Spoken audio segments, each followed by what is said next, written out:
Nga Arta Dade. Sot, socialistët e vërtet, ata që u rritën me idealet e drejtësisë shoqërore, nuk gjenden anti-mitingun e thirrur nga lart. Ata janë aty ku ka qenë gjithmonë shpirti i së majtës.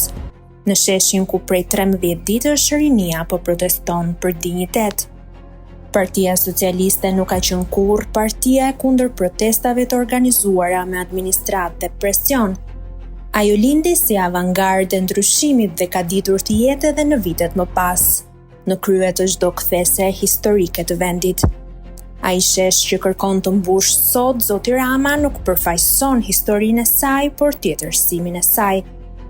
Vendi im sot është aty ku kam qenë gjithmonë dhe e di që sot flas në emër të çdo socialisti që nuk e ka shitur kujtesën. Socialistët e vërtet kanë qenë në krye të përballjeve në vitet më të errta të tranzicionit, në 92-shin, në 94-ën, në vitin tragjik 97 dhe në atë 21 janar të përgjakur që pasoi krimin shtetëror të Kërdecit. Kemi qenë aty përballë Sali Berishës dhe regjimit të tij. Tragjedia është se ai sistem që luftuam nuk u shkatërrua. Ai u betonua nga ai që sot ka zaptuar kreun e Partisë Socialiste. Refuzimi im i sotëm është ndaj tij dhe ndaj antimitingjeve të korrupsionit dhe të fasadës, të cilat i përkulen vetëm parasë e pushtetit dhe harojnë gjakun e derdhur në bulevard. Zoti Rama po përpiqet ta shes revoltën e rinisë si një lëvizje destabilizuese, por e vërteta është krejt ndryshe. Mbi të gjitha, kjo protest nuk është kundër së majtës.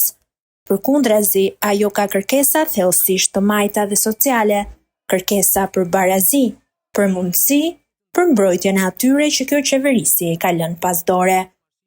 Ndaj kjo është një revolte dhe kundër zaptimit të së majtës.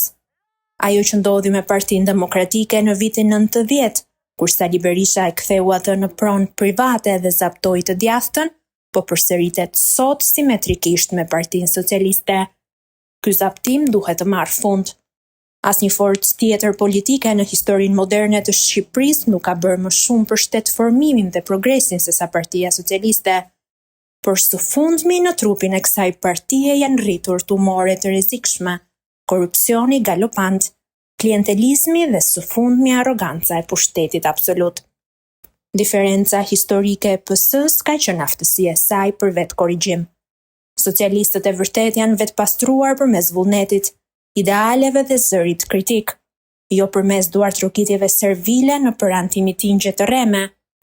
Në këtë ndarje të madhe epokale, është e dhimbshme dhe zhgënjyese të shohësh disa ish përfaqësues të Partisë Socialiste, njerëz me të cilët kemi ndarë betejat të vështira, që sot do rreshtohen në atë antimiting. Të vjen vërtet keq për rënien e tyre morale.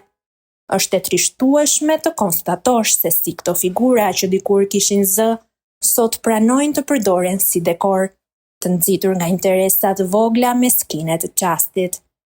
Nuk përfaqësojnë më asgjë veç kompromisin e tyre personal me të keqen.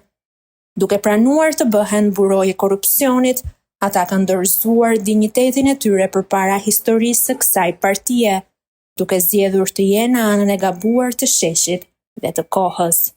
Shqipëria ka sot nevojë për një të majtë të rilindur mbi idealet e saj fillestare. Ka nevojë për një shpallje platforme për të rikthyer shtëpinë ideologjike të së majtës të njerëzit. Ka nevojë për një organizatë politike me moral, me integritet dhe me syt nga populli, jo nga xhepat. Ora e këtij rikthimi ka trokitur.